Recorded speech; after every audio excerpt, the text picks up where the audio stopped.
Lúa đây thì xanh bát ngát luôn.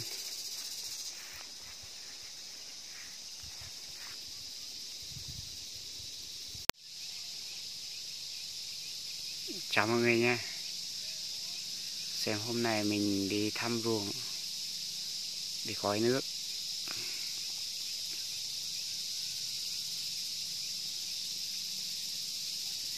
Lúa sắp chín rồi.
Anh rất đẹp của bạn ơi.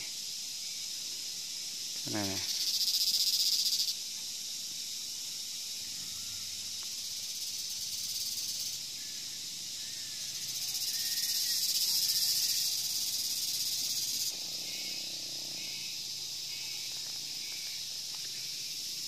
Lúa này này. Này lúa non hương. Rồi nó bông nó rất cao, nó đang trôi đấy.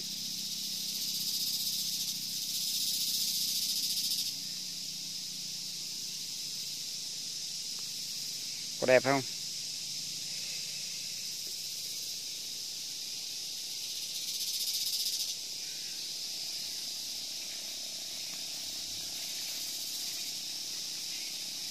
Này. Nó đang trôi rồi.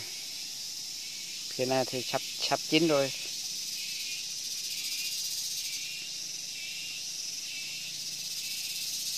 Mọi người theo dõi nha.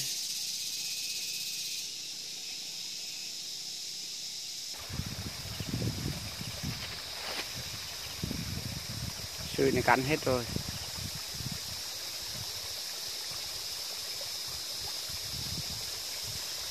Vẫn đã không này.